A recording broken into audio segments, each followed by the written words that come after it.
Good morning and welcome to the 26th of August. It is actually a cool Wednesday morning. In fact, I went to town this morning and had coffee with the guys, so to speak, uptown. I had to turn my defroster on in the pickup this morning. So what are we doing today? We're servicing tractors and implements, getting ready for the Vintage Ag Day show coming up on October 3rd. So stay tuned. We'll have a little bit more of this icky mess coming up.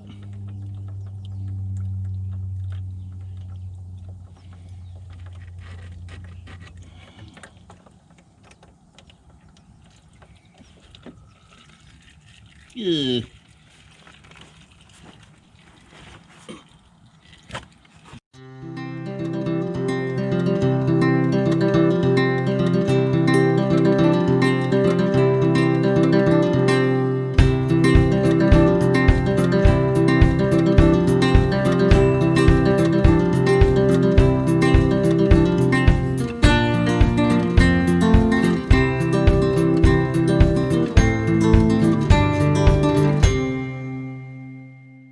Well, we're changing oil on Stinky first. It hasn't been done in quite a while. Then we're going to lube up the tractors. I've got another one or two to change oil in. And then we're going to start greasing and getting implements ready to go. And that includes something everybody's been wanting me to do for years. And that's cleaning up some plowshares. Making them all nice and shiny so they'll drag through the ground easier. Well, if the guys would stand around and drag the plows through the dirt more instead of BSing, those would be shiny already. Yeah, I'm just kidding, guys. Little Stinky is still equipped with its canister style oil bath filter, which is old school, but it still works. There we go. Got to be careful not to lose that little spring under there. Of course, that's going to need to get cleaned up. And these oil filters are still available.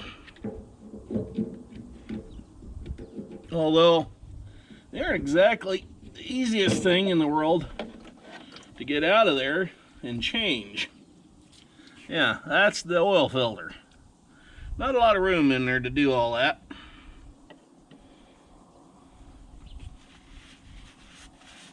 It's one of the reasons why I'm wearing the 2x2 gloves today. And if you know what that reference is, you're a special sort of person. Yeah. Anyway, now the next problem is not all that oil drains out of there. So what I like to do is take a piece of paper towel and try to work out as much of it as I can. Some of it will actually go back through the output pipe and drain out the pan, but most of it, you just gotta get it right out of the top here by sucking it up with paper towel.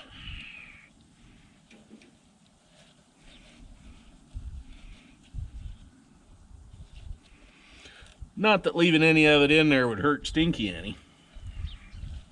Yeah, look at that. That nice, fun, nasty, crude oil looking junk. Yeah. Hate to clean Stinky up too much. Take too much working on it. People would think I actually give a rat's hiney about the old tractor and that, yeah, I might actually be trying to fix it. Well, it needs more fixing than what I'm going to be able to give to it. The thing needs an engine overhaul badly.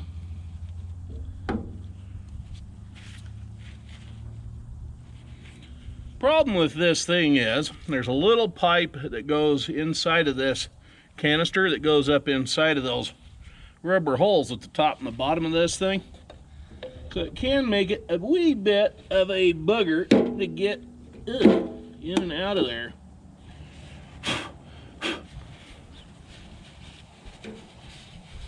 We can't have that either.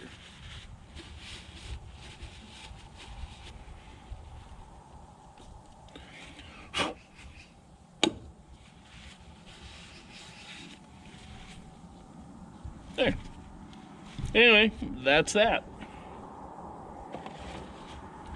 Now, the lid takes a gasket in it as well. I don't seem to have my pocket knife on me.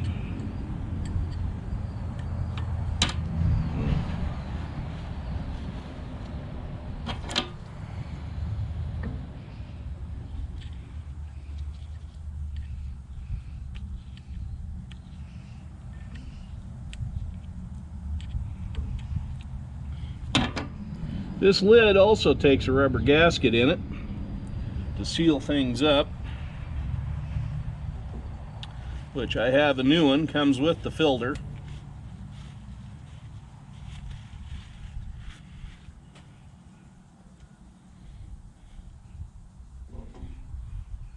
And it goes right in there, kind of snaps in. And this goes on top.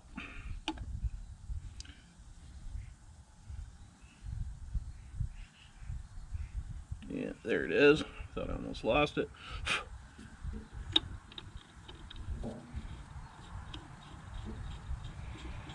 I need to get a pressure washer for here on the farm. As you can tell, changing oil isn't exactly the cleanest thing in the world to do on one of these tractors, and especially when it's covered in dirt and filth that has accumulated on it over the years. Well, I finally found a place where I can rent one. Yeah, the only reason why I'm thinking of renting one is because I don't have enough use to have one here on the farm full time.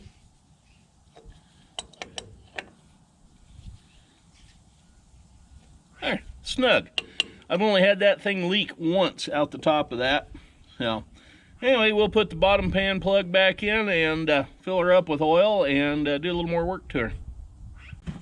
The N-Series tractors had a funky little oil filter, or well, it's a filter screen to catch all the big chunks that are inside the oil pan. And it's got this big casting with that square nut on it. That's probably 3 inches across or so, but that's a darn big oil plug. Anyway, the idea behind the screen on here was to catch, like I said, big chunks of sludge and whatever that was floating around in the pan area. Early motor oils, back when the N-Series were built, had a lot of paraffin wax in them. And that caused a lot of goo and sludge issues and whatnot. So, yeah, this screen was probably a good idea back in the day to catch some of that. So, anyway, I'm just about done cleaning this thing out. And, yeah, we'll put it back together, put some oil in the thing, and I can get rid of my 2x2 hands of blue. And if you know what that reference is, like I said a minute ago, you're a pretty special person. I'm a little old school, and I still like metal funnels, believe it or not. So, yeah, that's what I'm using. Now, what I've got here that I'm putting in the little 8N today is a bottle of Sinclair 30-weight motor oil. Now, normally I would run like a 1030 or 1040 or something in it, but yeah, what with the plow day and whatnot coming up, and still maybe a few high temperatures yet around in the 80s, I'm going to run this 30 weight for now, and as Stinky burns it, I will start to replace it with like a 1030 or 1040 or something like that. So yeah, that's what we're doing today. You know, use this old 30 weight oil. Okay, we'll give little Stinky a try here and see if we get any oil leaks.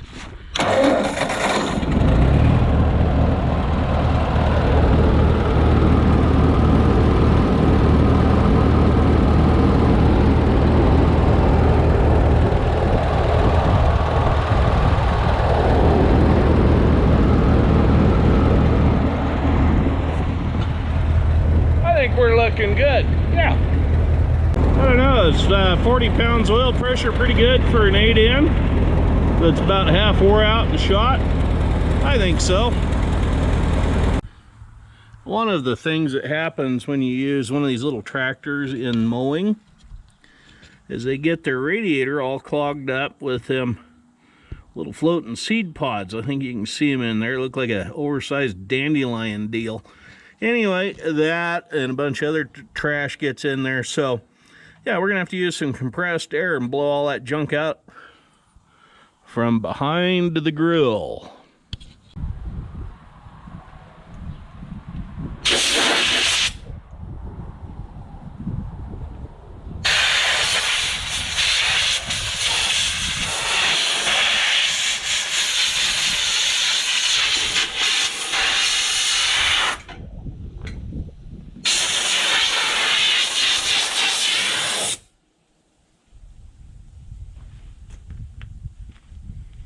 Okay, come here, everybody.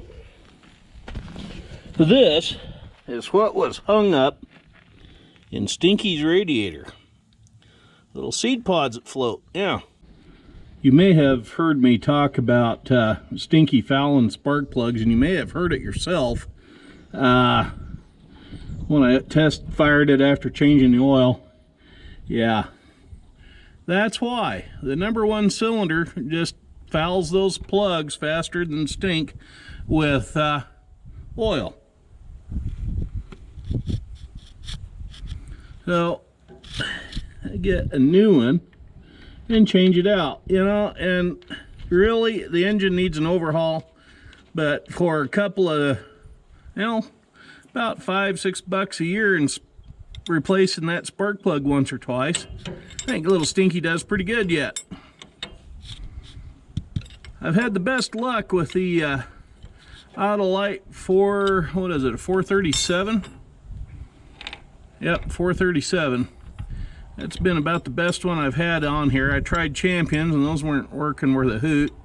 Did have some Motorcrafts, those worked fairly well. I think they're made by the same outfit that makes these Autolites. So yeah, that's the next little project right there is done. And we'll put that plug wire back on there and we're good to roll. Stinky has an unusual air filter. Well, it is and it isn't. Usually this jar, and there's a big nozzle funnel shaped thing up under here, usually sticks out of that panel right there. But for whatever reason and however they did it, it is mounted up under there. I don't know if you can see it. I'll try to stick that in there. Anyway, yeah, it's in there.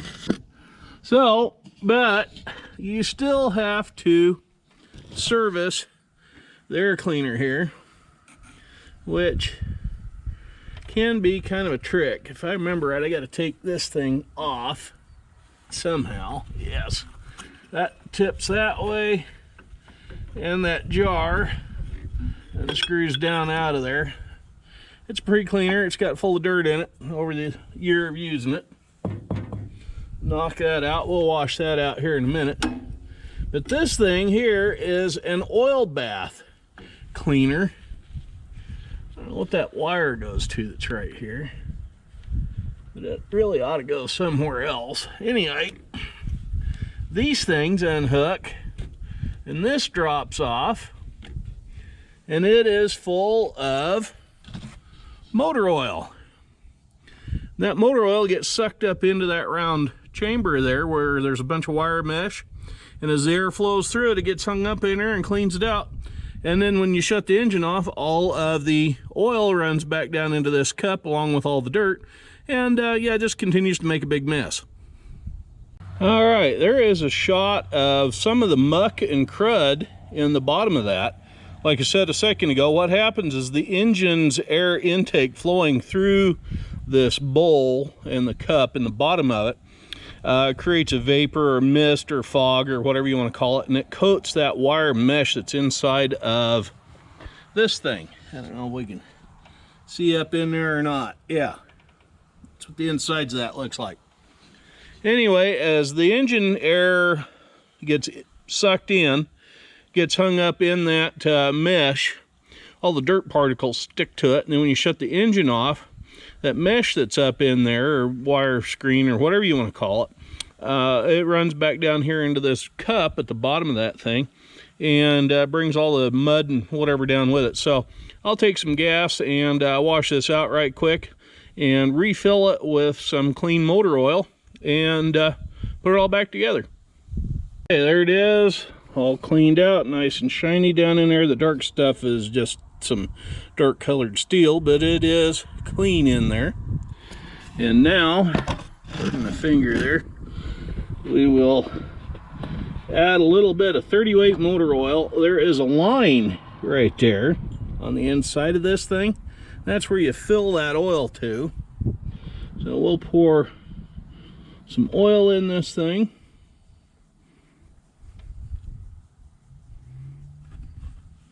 Nice clean fresh oil, and reinstall it, the cup, back on here like so, and latch the little clips. There's more dirt.